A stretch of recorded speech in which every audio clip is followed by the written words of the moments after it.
If you are enjoying this video, smash that like button, subscribe, and hit the bell. Share it with your friends, and let me know in the comments where you are watching from. Every like and subscribe helps the channel grow.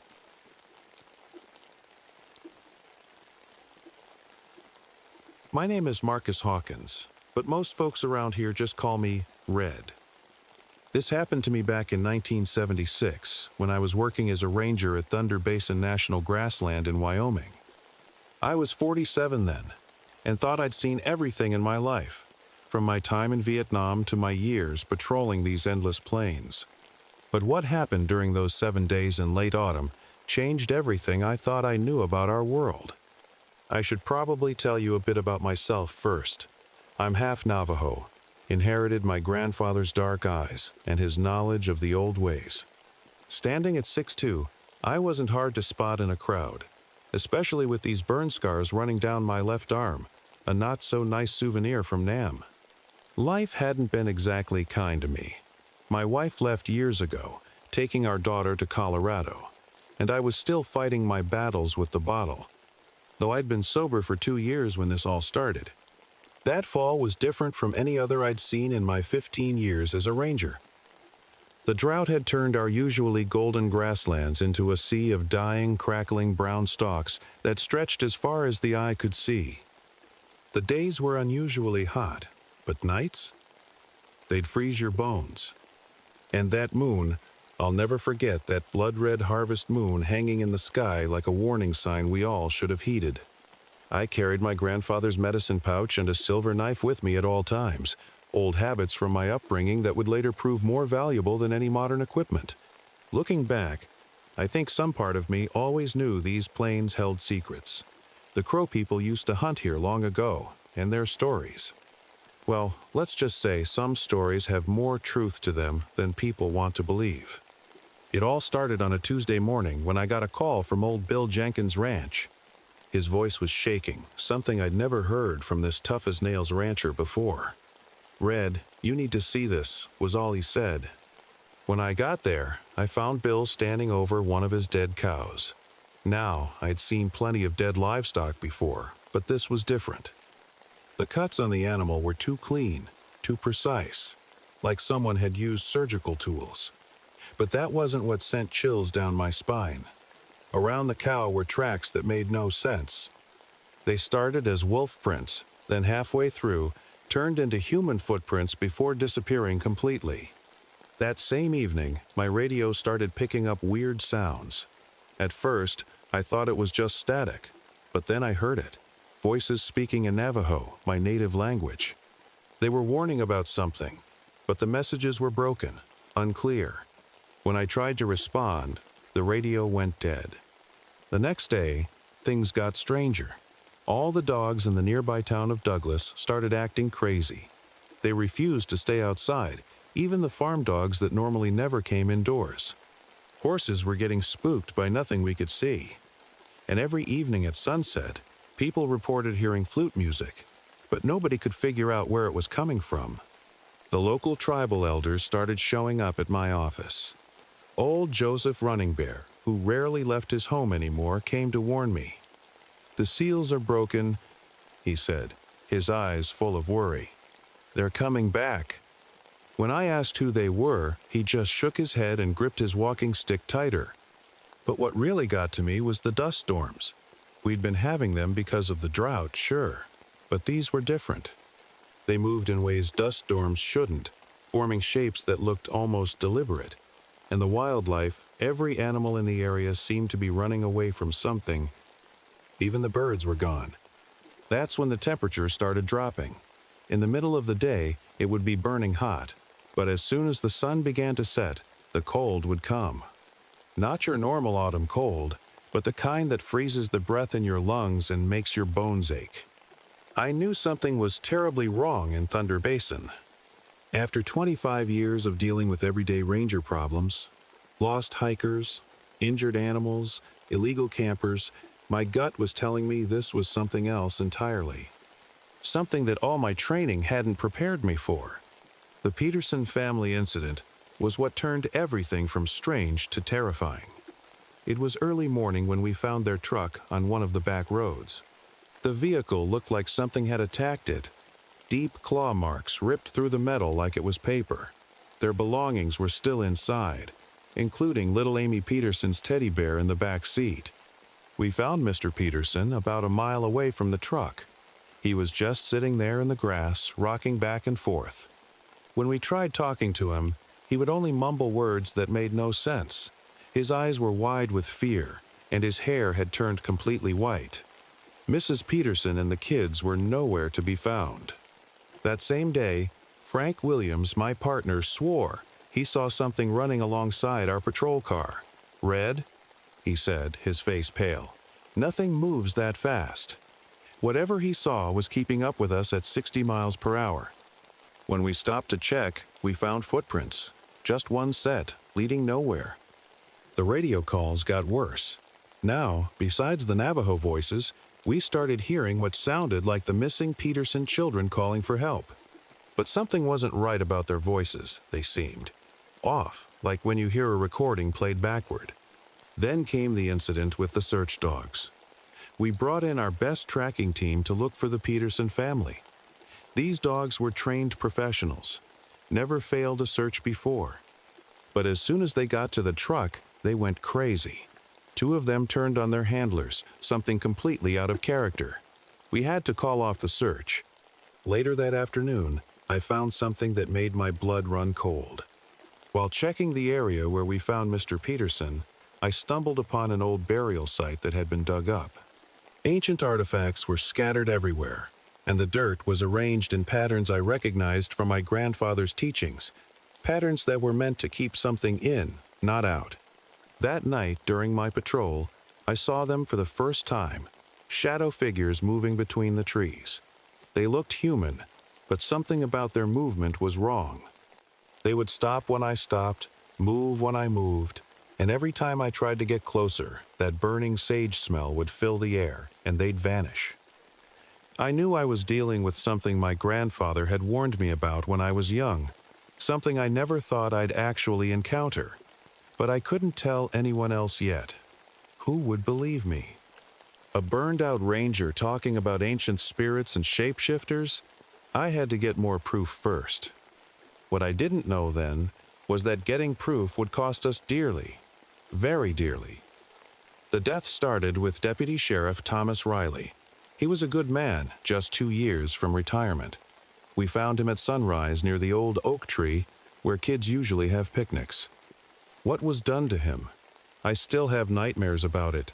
His body was arranged in a way that reminded me of old tribal rituals, but twisted and wrong. John Cooper was next. He was part of our search team, an experienced outdoorsman. Something got into his head that night. We watched in horror as he walked straight into a patch of quicksand, smiling the whole time. No matter how much we yelled or tried to help, he kept walking. His last words were, "It wants me to join them." The thing started getting bolder. Miguel Sanchez, who worked at the Wilson Ranch, was in the stables when it happened.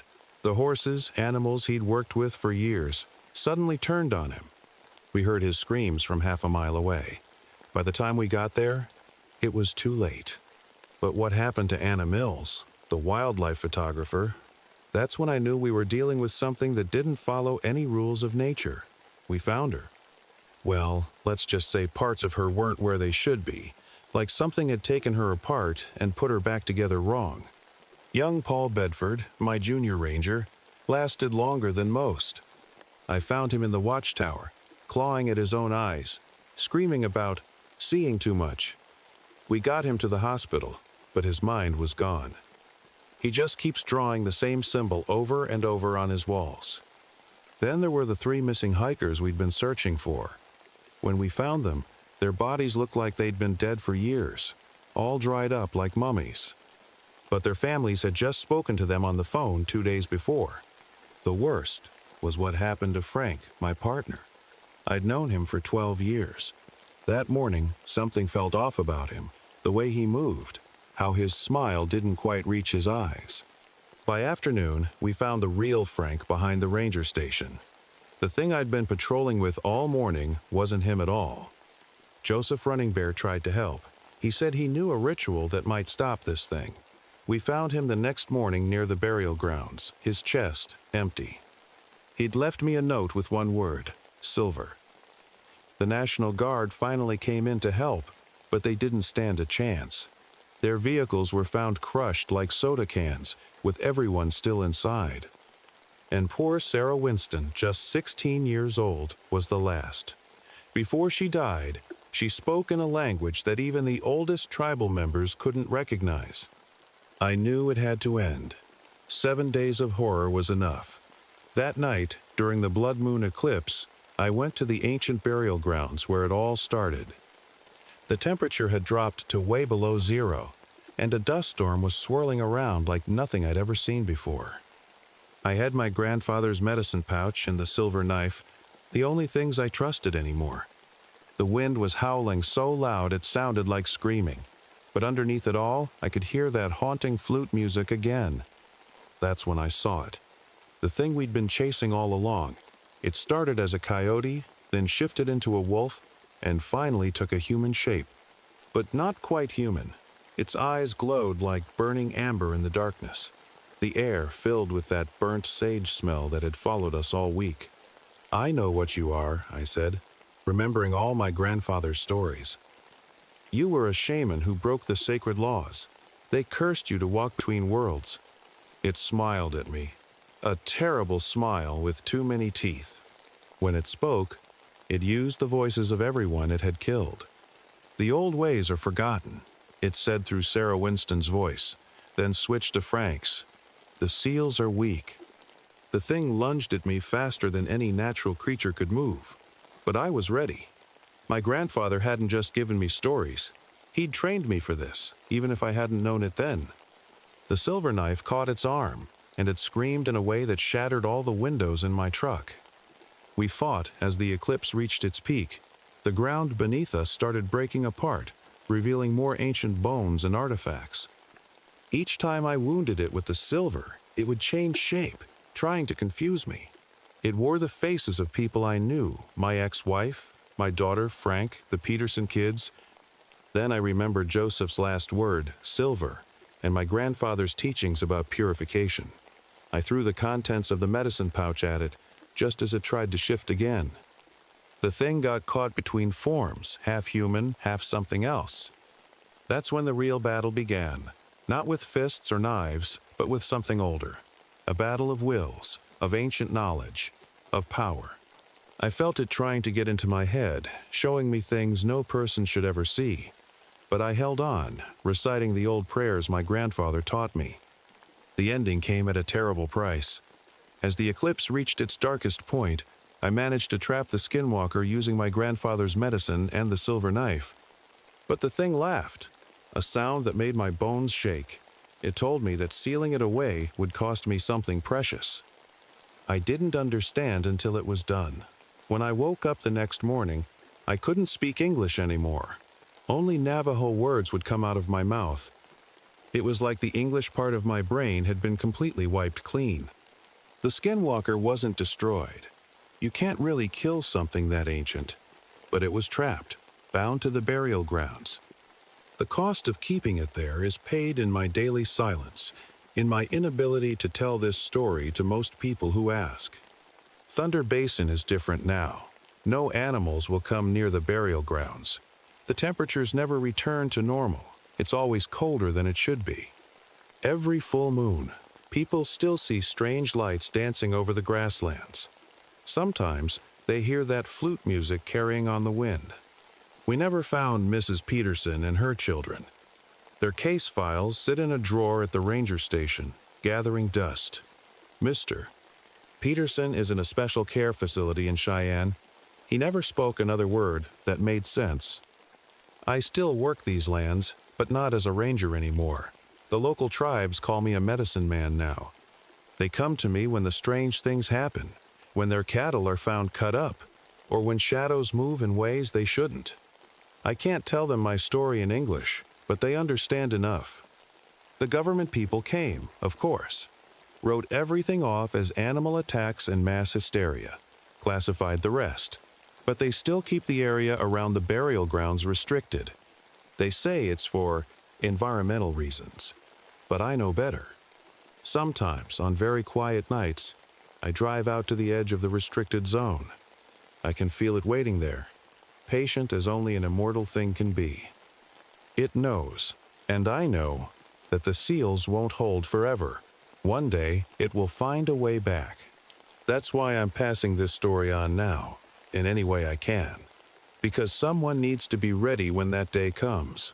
Someone needs to remember the cost of silver, sage, and ancient words. Just remember, if you're ever in Thunder Basin and you hear flute music on the wind, or see shadows moving against their own light, run. Run as fast as you can. And whatever you do, don't look back. Because some things in this world aren't meant to be seen by human eyes, and once you see them, they never let you go completely.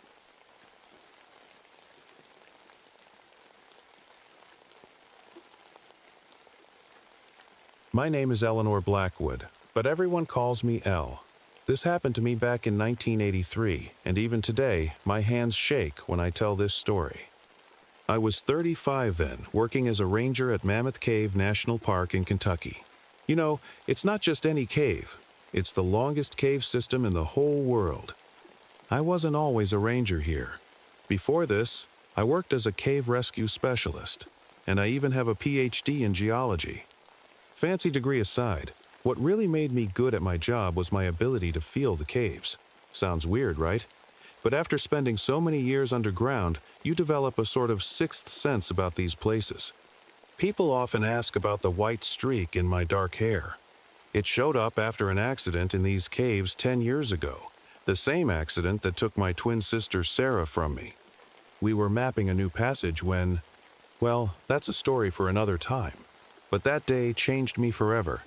And somehow, I couldn't stay away from the caves. They became my home, my obsession. I remember that week in October 1983 like it was yesterday. The air was getting cooler above ground, but down in the caves, it was the usual 54 degrees at least. It was supposed to be. I had my usual gear with me. My trusty modified mining helmet that I'd customized myself, my climbing equipment, and my old paper maps. Sure, new technology was coming in, but I trusted the old ways. Paper doesn't need batteries, and in a cave, that matters more than you'd think. What happened over those 8 days in Mammoth Cave still gives me nightmares.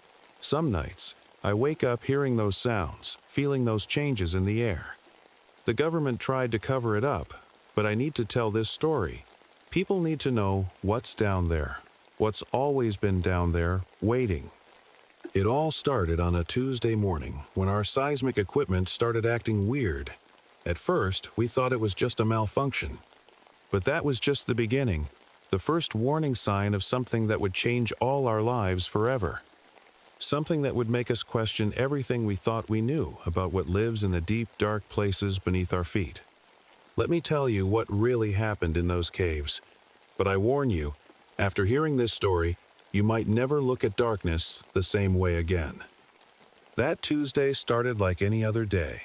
I was checking the morning readings from our equipment when Tom, one of our technicians, called me over with a worried look on his face. "Elle, you need to see this," he said, pointing at the seismic monitors. The needles were jumping all over the place, showing movement where there shouldn't be any. Could it be an earthquake? I shook my head.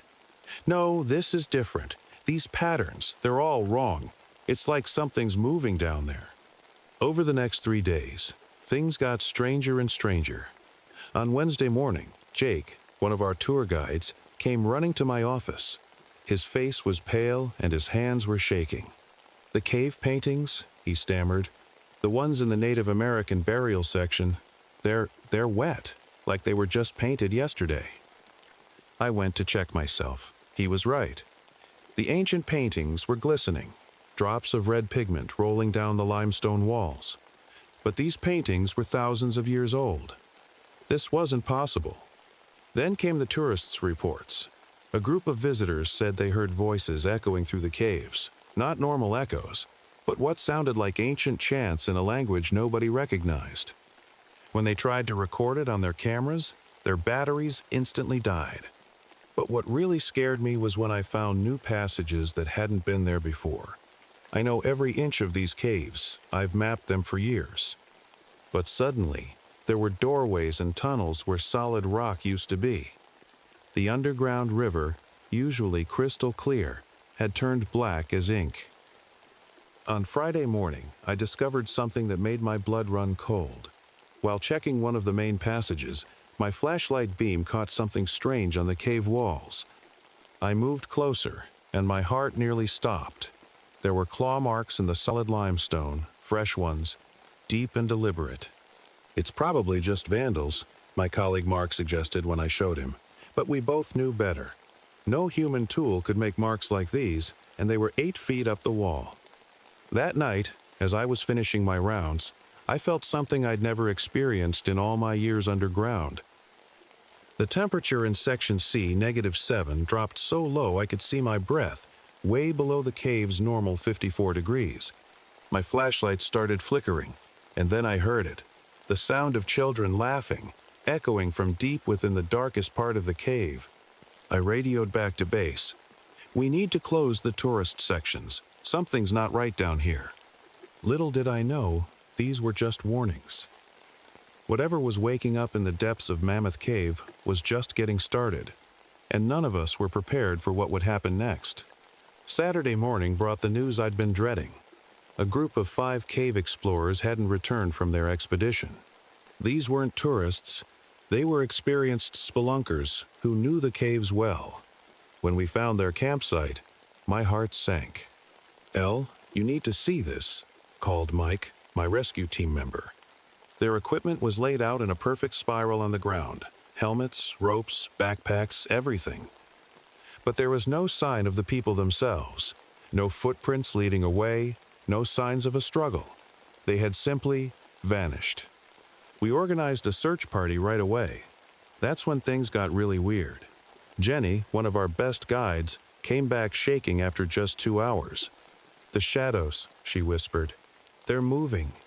Even when our lights aren't moving, the shadows are crawling."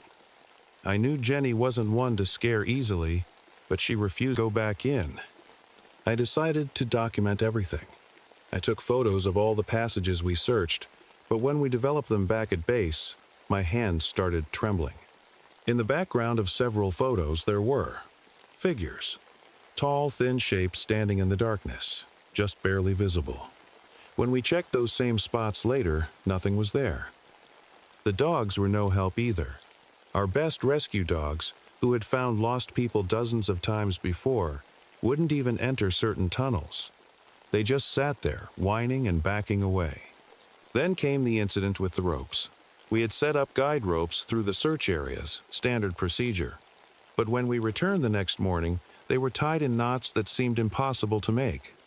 I've been climbing for 20 years, and I'd never seen knots like these. It would have taken hours to tie them, but they appeared in just minutes when nobody was around. The creepiest part? We started finding old Native American artifacts in chambers we'd checked hundreds of times before. Stone tools, pottery pieces, and small carvings would just appear out of nowhere. Places I'd personally mapped and knew were empty suddenly had these objects scattered around, as if someone or something was placing them there. But what really got to me was the laughter.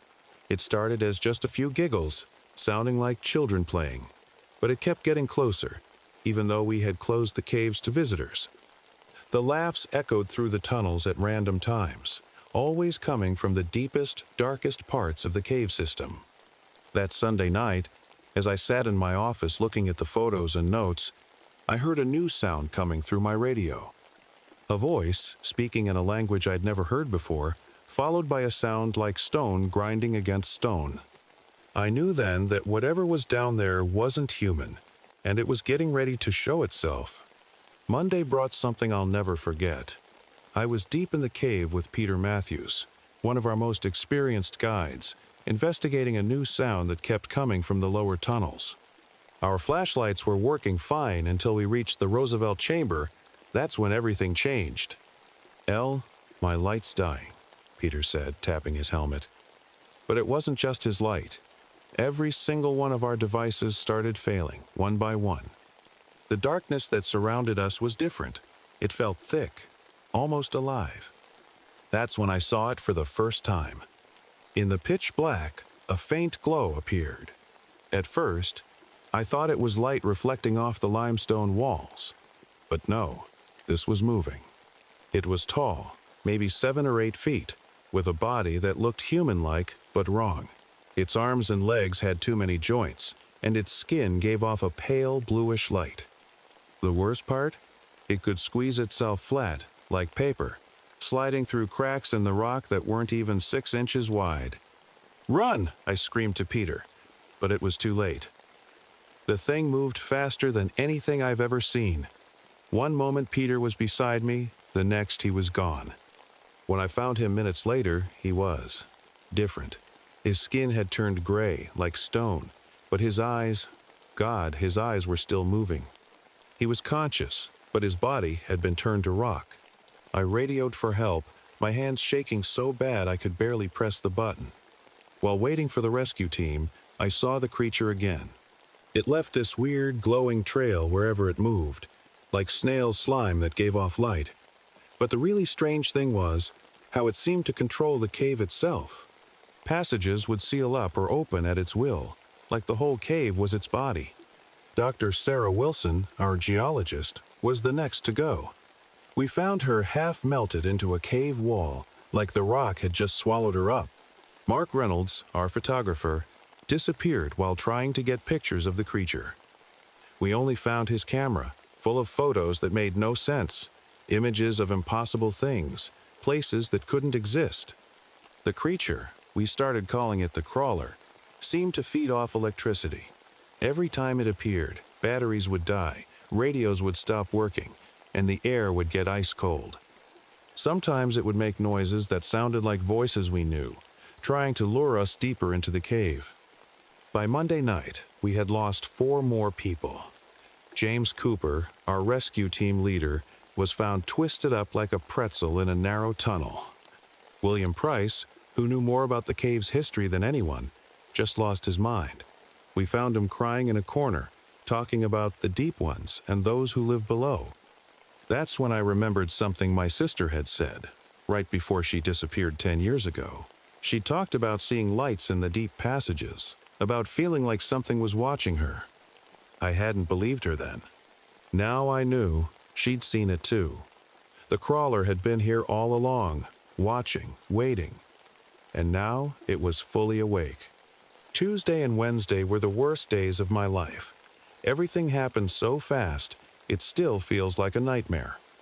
3 college students who had snuck into the cave, despite our warnings, never made it out. We found them near Crystal Cave, their bodies somehow merged with the stalactites. They looked like they were trying to scream. Tony Garcia, our equipment expert, went in to retrieve their bodies. 2 hours later, we found him in a narrow passage, his body turned inside out. I still can't explain how that was even possible. Lisa Murray, my assistant, just wanted to grab some files from the lower office.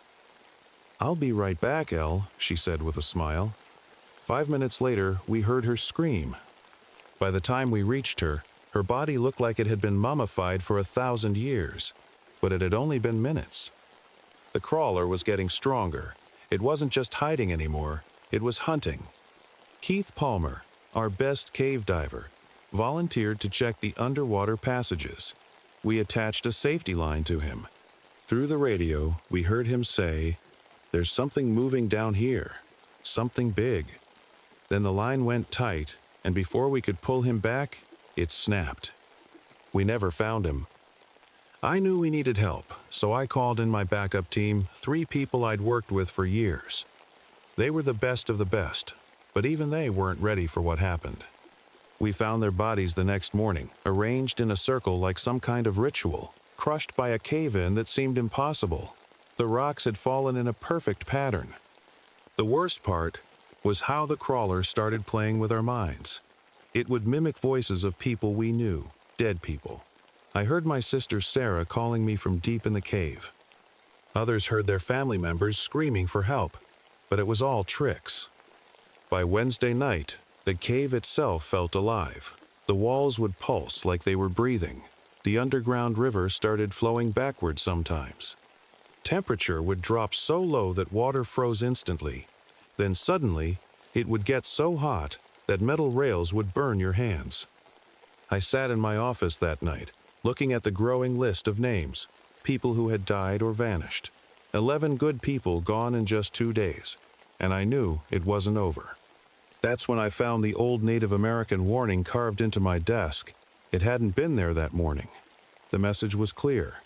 The guardian below wakes. The deep city calls. I realized then that this wasn't just about survival anymore. There was something bigger going on in the depths of Mammoth Cave. Something that had been waiting for a very long time.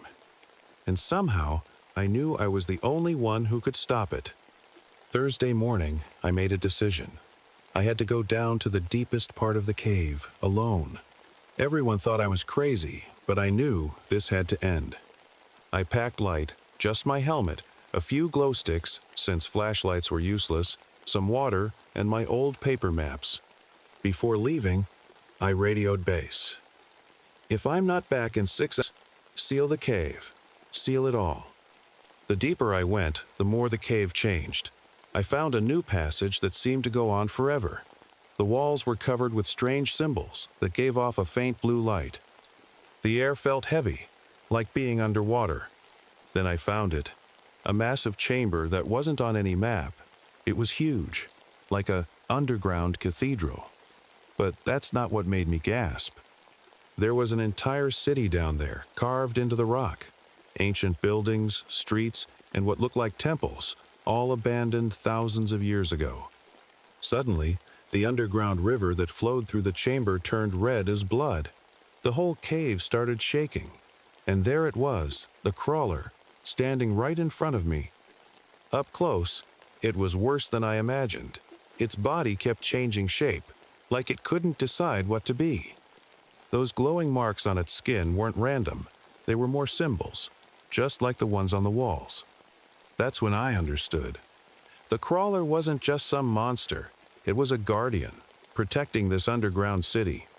All these years, it had been keeping people away from this place.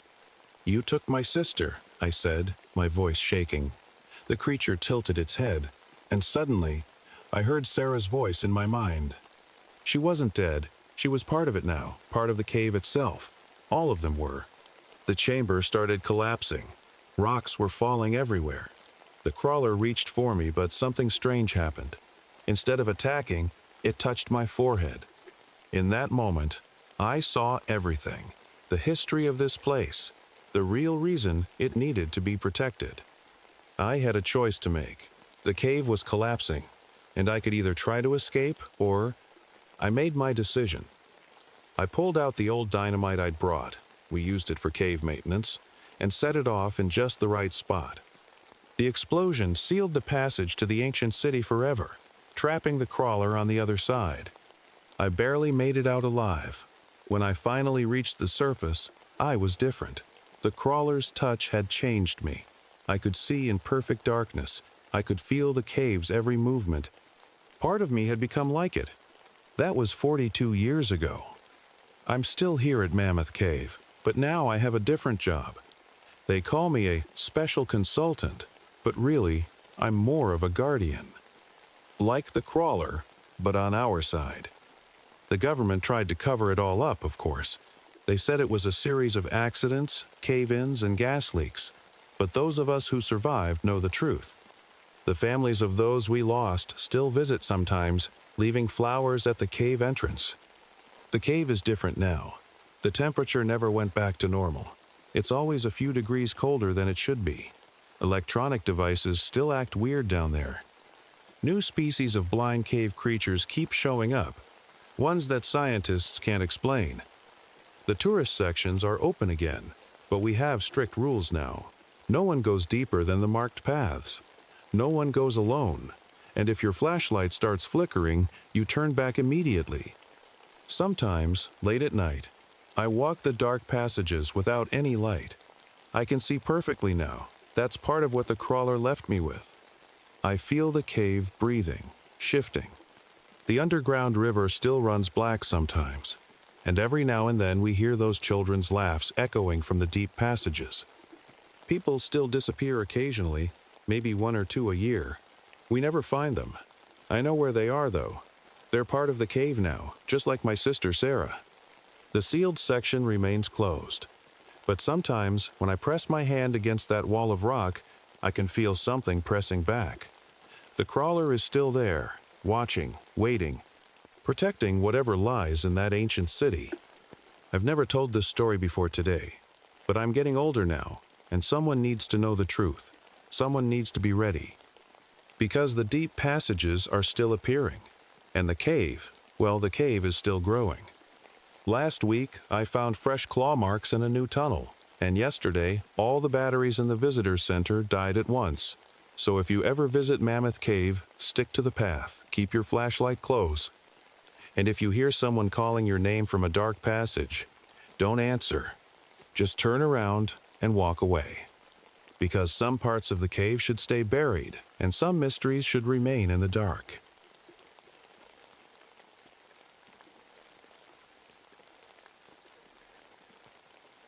My name is Marcus Blackwood, but everyone around here calls me Wolf. This strange and terrifying story happened to me back in 1979 when I was working as a ranger in Olympic National Forest. Even today, after all these years, my hands shake when I think about those 3 weeks that changed my life forever. I guess I should start by telling you a bit about myself. I'm a former Green Beret, proud member of the Quinault tribe, and I've spent most of my life in these woods. I'm not the kind of man who scares easily at 6'3" with my graying beard and the scar across my right eye. I usually do the scaring. But what I saw in that forest, well, it still gives me nightmares. The Olympic Forest isn't like other places. It's ancient. I mean really ancient. The Douglas firs and Sitka spruce trees here have been standing for over 1,000 years. My people have always said these grounds are sacred. Everything is covered in thick green moss, and there's almost always a misty rain falling through the branches. Even during the day, it's like twilight under those massive trees. I had a pretty good life here until 5 years ago, when my wife Sarah disappeared without a trace in these same woods. That's partly why I took this ranger job, hoping maybe one day I'd find some clue about what happened to her. I carried my old Winchester rifle, my ceremonial knife, and my father's medicine bag everywhere I went. Those were the only things I really trusted, along with my ability to read weather patterns like most folks read their morning newspaper. I never expected to find the truth about Sarah, and I definitely never expected to discover what was really living in Olympic Forest. But I'm getting ahead of myself. Let me start at the beginning, when the first strange signs appeared, and our peaceful forest turned into something straight out of a nightmare. Would you like to hear the rest of my story? I warn you though, after hearing what I'm about to tell you, you might never look at forests the same way again. It all started on a cold Monday morning in early October. I was doing my usual morning patrol when I noticed something wasn't right.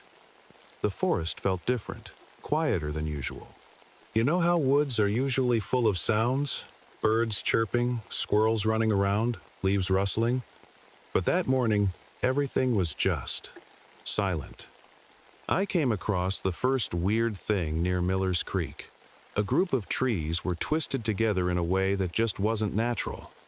Now, I've seen trees grow in strange ways before, but this was different. They were wrapped around each other like giant snakes, and I swear they hadn't been like that the day before. Later that same day, I found something that made my blood run cold. There were dead birds scattered on the ground, at least a dozen of them. The creepy part? All of their eyes were missing, but there were no other injuries. No animal I know hunts like that. Things got stranger as the week went on. I started finding old Native American drawings appearing on trees. Trees I knew for certain had been blank before. These weren't your typical carvings either.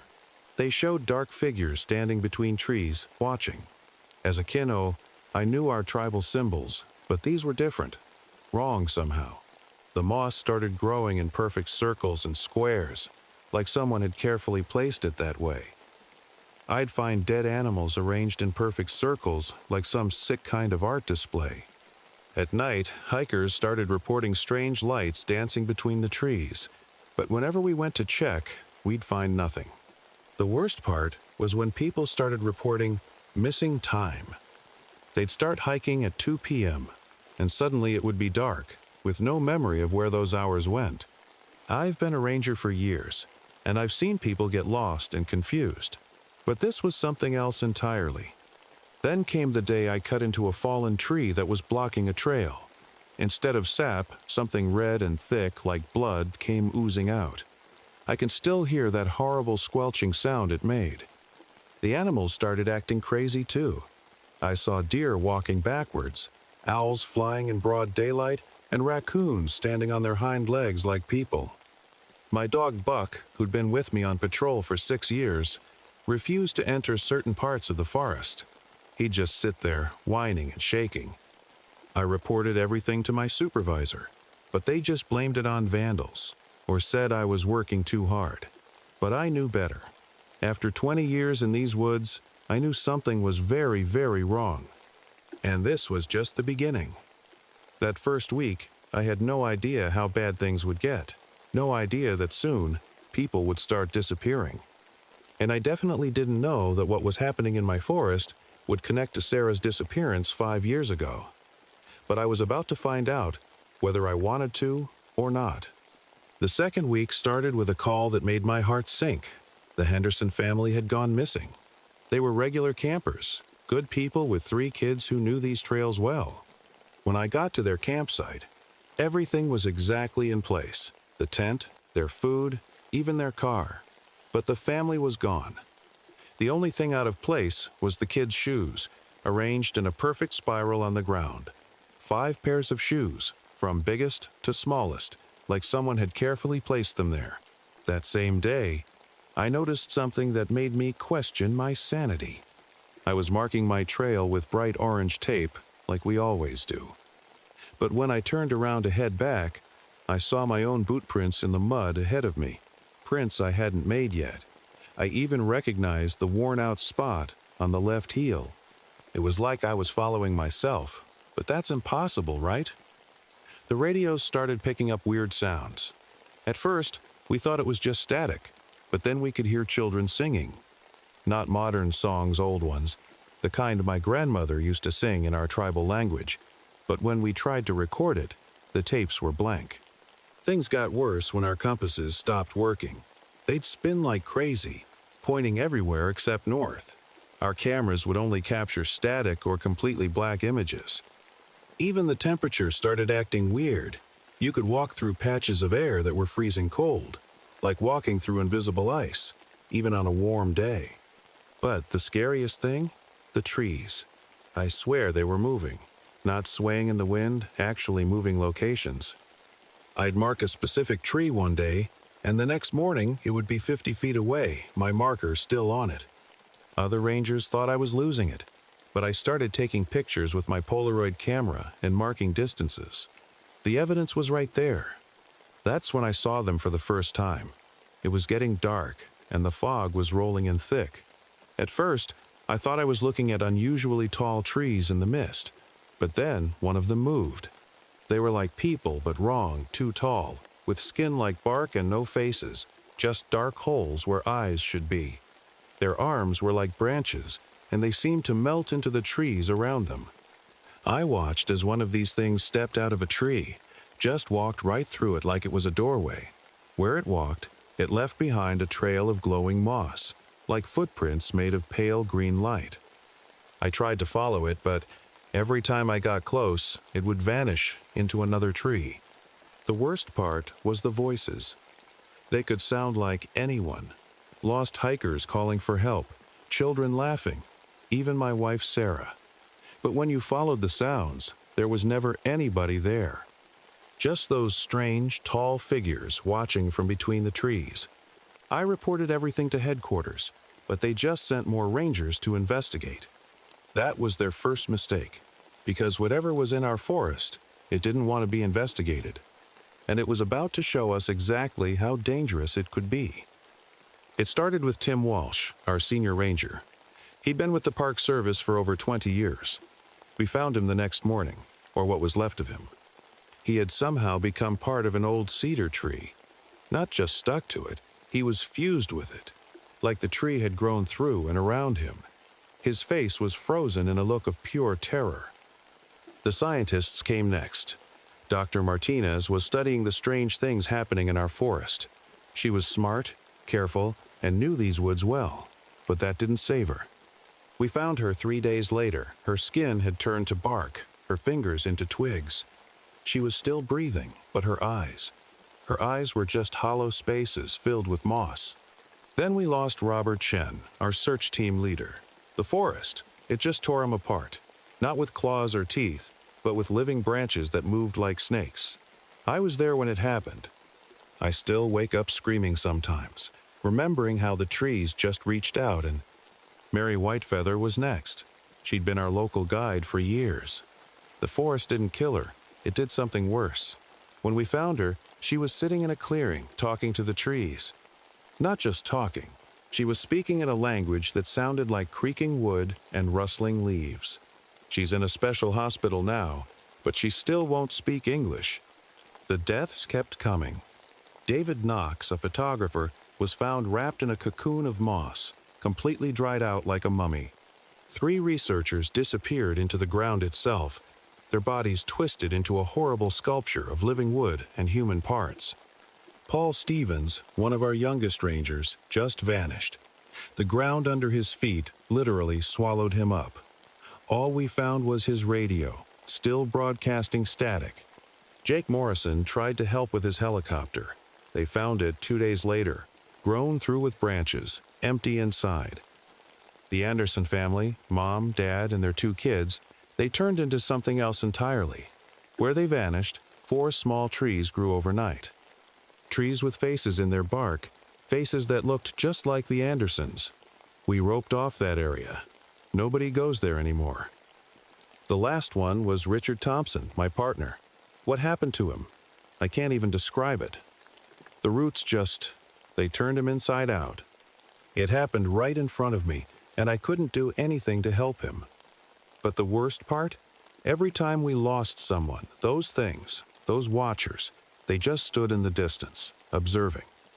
Sometimes they'd tilt their hollow heads, like they were curious about how we'd react to each death.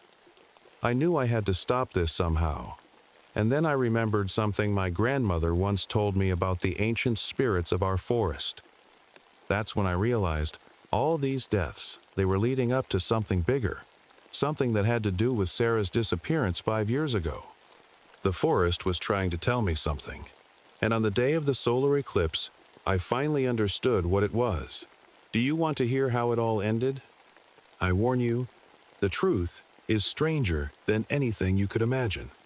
The day of the solar eclipse arrived. The forest was covered in a thick, unnatural fog that seemed to glow from within. I knew this was it, my last chance to find out the truth. I grabbed my rifle, my father's medicine bag, and headed to the ancient grove where the twisted trees stood. My grandmother had once told me that during an eclipse, the barrier between our world and the spirit world becomes thin. As I walked deeper into the forest, I could feel she was right. The trees were whispering, not with the wind, but with actual voices. Some of them I recognized. Tim, Mary, even Richard. They were all there, trapped somehow. That's when I saw her, Sarah. Not as a ghost or a spirit, but as part of the forest itself. She was standing between 2 ancient trees, her body half bark, half human. She wasn't dead, but she wasn't exactly alive either. She reached out to me, and finally, I understood. The watchers appeared all around us. Up close, I could see they weren't monsters, they were guardians. Ancient spirits that had protected this forest since the beginning of time. Sarah had discovered their secret 5 years ago, and they had made her one of them to protect that secret. But something was wrong. The forest was dying, not from logging or pollution, but from losing its connection to the old ways. The Watchers were desperate. They needed someone who understood both worlds, the modern world and the ancient one. That's why they had been calling me all along. The eclipse began. and reality itself seemed to bend. The trees came alive, moving like waves in an ocean. The ground cracked open, showing deep roots glowing with strange light. Time started moving strangely. I saw the past, present, and future all at once. I had a choice to make. I could try to fight them, maybe even escape.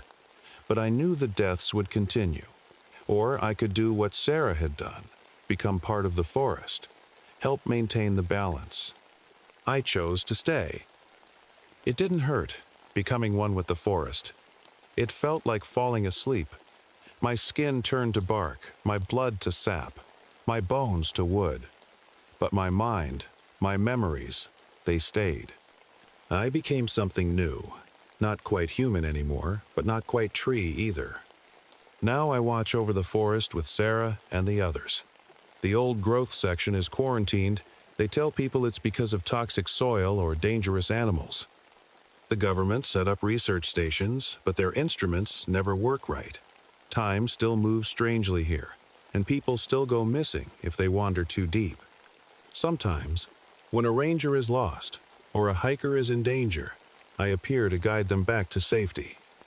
They usually think I'm just another ranger, though some notice my footprints disappear, or that my skin looks a bit like bark in the right light.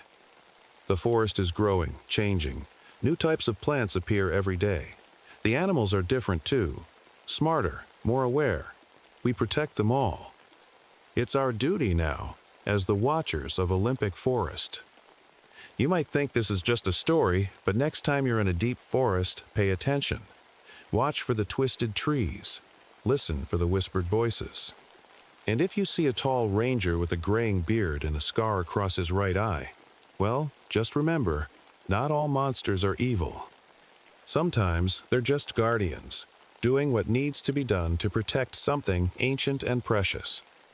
That's my story. Believe it or not, it's true, every word of it. And somewhere in Olympic Forest, I'm still watching, still protecting, still waiting for those who might need my help or my warning.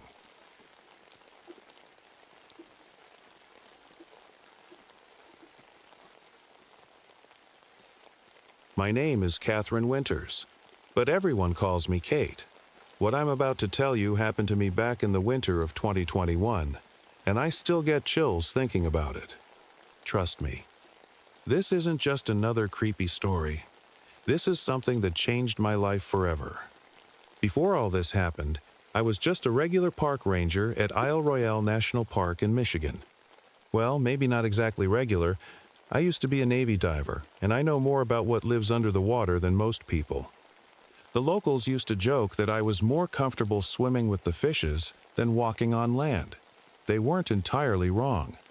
Isle Royale is this huge island, sitting in the middle of Lake Superior, and during winter, it turns into this frozen wonderland. Most people clear out when the temperatures drop to -30 dU4F, leaving just a handful of us to watch over the park. I loved the quiet, the endless white landscape, and how the frozen lake stretched as far as the eye could see. Back then, I thought I knew every inch of these waters. Boy, was I wrong. I should probably mention that this wasn't my first rodeo with weird stuff underwater. 2 years before all this, I lost my diving partner Jack in these same waters. The official report said it was an equipment failure, but I never believed that. Jack was too careful, too experienced for that. Something happened down there, something they couldn't explain. That's partly why I stayed on at Isle Royale. I needed answers. Looking back now, I should have noticed the warning signs sooner. The way the ice formed in strange patterns, how the fish started showing up dead with weird changes to their bodies, and those sounds, those impossible sounds coming from beneath the ice. But when you've spent as much time around a lake as I have, you start to think you've seen it all. I was so wrong. What happened over those 8 days in January changed everything I thought I knew about Lake Superior, about reality itself. And now, as I sit here in my cabin by the lake, watching the strange lights dance under the ice, I know I have to tell this story. People need to know what's really out there, lurking in the depths of the greatest of the Great Lakes. It all started on the 12th of January. The winter had been harsh, even by Isle Royale standards. I was doing my regular morning check of the lake's ice thickness when I first noticed something wasn't right. The ice was forming in perfect circles, not the random patterns you'd normally see. At first, I thought maybe it was just a weird weather thing, but then I saw the fish. Dozens of them were frozen right there in the ice, but something was wrong with them. Their eyes were twice the normal size, and some had extra fins where they shouldn't be. In my 15 years of marine biology, I'd never seen anything like it. That night, I was sitting in my cabin filing reports when I heard it. A sound that made my skin crawl, like a whale's song mixed with wind chimes, but somehow deeper, older. It was coming from under the ice. I grabbed my recorder and rushed outside, but by the time I got there, it was gone. The next 2 days were just as strange. My friend Mike, who operates the sonar equipment, called me in a panic. "Kate, you need to see this," he said, his voice shaking. The sonar was showing something massive moving under the ice, but every time we tried to track it, our equipment would go crazy and shut down. Then the lighthouse started acting up. It's been abandoned for years, no power running to it at all. But on the third night, its light was spinning, casting beams across the frozen lake. When we went to check, the light was stone cold, like it had never been on. But I saw it. We all saw it. The native people here, the Ojibwe, have always said the lake holds secrets. Tom Running Bear, our local guide, told me his grandfather used to talk about spirits in the water that could sing people right through the ice. I never put much stock in those stories before, but now. The worst part was the ice holes. They started appearing overnight. Perfect hexagons cut into the ice, arranged in patterns that looked almost like writing. When we tried to measure how deep they went, our longest poles never hit bottom. I remember standing there on the third evening, watching the sun set over the frozen lake. The temperature had dropped to -42.4 F, and everything was quiet, too quiet. No wind, no cracking ice, no birds, just dead silence. And then, from somewhere deep below, I heard it again. That singing. But this time, it sounded like it was calling my name. I knew right then that something was terribly wrong with Lake Superior. I just didn't know how wrong, or how much worse things were about to get. The ice fishing group that went missing the next day, that was just the beginning. Day 4 changed everything. That morning, I got a frantic radio call about a missing ice fishing group, 4 people who'd gone out at dawn. When we reached their spot, my heart nearly stopped. Their equipment was laid out in a perfect spiral pattern, like someone had carefully arranged it. But there were no footprints leading away, no holes in the ice, nothing. Just their empty chairs and fishing gear, still warm from use. While searching the area, I noticed something else that made my blood run cold. My underwater camera picked up dark shapes moving below. Not fish, not whales, but something different. The shapes seemed to change as they moved, like smoke underwater. But that's impossible at these temperatures. That night, I couldn't sleep. The sounds under the ice were getting louder. It wasn't just singing anymore. I could hear what sounded like children laughing, coming from the depths. I know how crazy that sounds, but I wasn't the only one who heard it. Mike, our sonar operator, recorded it too. On day 5, things got worse. We sent down 2 divers to check an old shipwreck area. They surfaced 30 minutes later, but something was wrong. According to their diving computers, they'd been under for 3 hours. Both divers swore they'd only been down there for minutes. When we checked their camera footage, there were gaps, long periods of static, and in the background, that same haunting song. Tom Running Bear, who'd been guiding in these parts for 40 years, started acting strange. He kept talking about her, saying, "She's awake now and she's hungry." When I asked him who he meant, he just pointed at the lake and started crying. Late that evening, I was checking the ice near the lighthouse when I saw something that still haunts me. There was a woman standing on the ice about 100 yards out. She had long, flowing hair that seemed to move like it was underwater. I called out and started walking toward her, but as I got closer, I realized her skin was glowing with these strange blue-white patterns, When she turned around, long pause. Sorry, this part is still hard to talk about. When she turned around, her face wasn't human. It was like looking at water given human form, with eyes that glowed like the northern lights. In a split second, she disappeared through the ice, leaving no hole, no crack, nothing. That's when I knew we weren't dealing with something natural. Something ancient had awakened in Lake Superior. Something that had been waiting, watching, and was now hunting. The next morning, we found Mike O'Connor's body.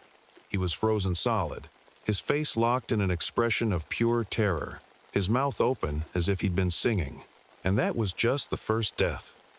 Days 6 and 7 were like living in a nightmare. It started with Dr. Wilson, our marine researcher. He was in his diving bell, studying the strange ice formations, when something went wrong. The pressure gauges went crazy, and before we could pull him up, deep breath, the metal crumpled like a tin can. What we found inside, I still can't talk about it. Lisa Martinez from the Coast Guard was next. She was standing on the ice, listening to something none of us could hear. Before anyone could stop her, she walked straight toward an ice hole, singing that strange melody we'd all been hearing. She went under, and we never found her body. Tom Running Bear, who'd been acting strange, completely lost his mind that evening. We found him walking in circles on the ice, his hair turned white, mumbling about her song over and over. When we got him to the medical station, all he could say was, "She shows you things. Things under the ice. A city. So beautiful." He never spoke again after that. The worst was what happened to Chris Anderson, our dive team leader. We found him the next morning, his body somehow fused with the ice crystals, like he was turning into ice himself. The doctor said it was impossible. A human body can't freeze that way, but I saw it with my own eyes. Then there were the two young researchers, Susan and Amy. They were taking ice samples when it happened. Other rangers said they saw a bright light under the ice, heard that singing, and then we found them both, standing perfectly still, like ice statues. But they were still alive, still breathing, their eyes moving, frozen in place. Bill Morgan, our lighthouse keeper for 20 years, drowned in his own bedroom, a room that was completely dry. The medical examiner found his lungs full of lake water, but there wasn't a drop of water anywhere else. By now, everyone was terrified. The helicopter rescue team we called in, they vanished too. The radio just went silent mid-sentence, and the chopper disappeared into thin air over the lake. No wreckage, no bodies, nothing. But what broke my heart was Jack. Yes, my old diving partner Jack, who I'd lost 2 years ago. I saw him standing on the ice that night, looking exactly like he did the day he disappeared. He was calling my name, asking me to join him in the water. But his eyes, they weren't his anymore. They were like hers, like looking into deep water filled with strange lights. I knew then that whatever was in the lake wasn't just killing people. It was collecting them, changing them, using them, and somehow I knew I was next on its list. That night, as I sat in my cabin listening to that haunting song getting louder and louder, I made a decision. The next morning, day 8, I was going down there. I had to face whatever this thing was. I had to know what was happening to our lake. I just never expected to find what I did in those underwater caves. Day 8. I'll never forget it. The sun hadn't even risen when I put on my special cold water diving gear. My hands were shaking, but not from the cold. That song, it was louder than ever, pulling at me like a magnet. I broke through the ice near where we'd lost Jack. The water was impossibly cold, colder than it should be. My thermometer read -6 DU4F, but water should freeze at 32 DU4F. Nothing made sense anymore. As I went deeper, my flashlight caught something that made me gasp. There were buildings down there, ancient structures covered in strange symbols that glowed with a faint blue light. An entire city, hidden under Lake Superior all these years. It looked older than anything I'd ever seen. but somehow perfectly preserved. Then I saw her. She was beautiful and terrifying all at once. Her upper body looked almost human, but below that, she had these long, flowing parts that moved like tentacles made of water and ice. Her skin glowed with those same patterns I'd seen before, lighting up the dark water around us. Behind her, I saw them all. Every person we'd lost. They were floating there. Not dead, but not quite alive either. Their eyes glowed like hers, and they moved like they were dancing in slow motion. Jack was there too, reaching out to me. Suddenly, her voice was in my head. Not just singing now, but speaking. She showed me visions of her people, an ancient civilization that had lived in these waters thousands of years ago. They didn't die out. They changed, adapted to live in the freezing depths. She was their guardian, protecting their sleep. But now, with the lakes changing and humans polluting the waters, she had awakened. She wasn't just taking people, she was transforming them, making them like her people, preparing for something bigger. The cave started shaking. Pieces of ice and rock fell around us. She had shown me too much, and now the whole place was collapsing. I tried to swim up, but the current pulled me deeper. My air was running out.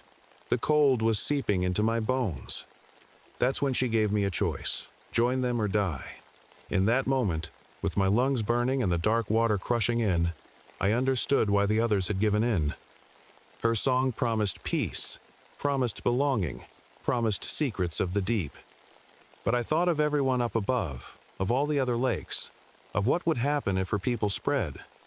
I pulled out the ancient Ojibwe charm Tom had given me years ago, the one he said would protect against water spirits, and held it toward her.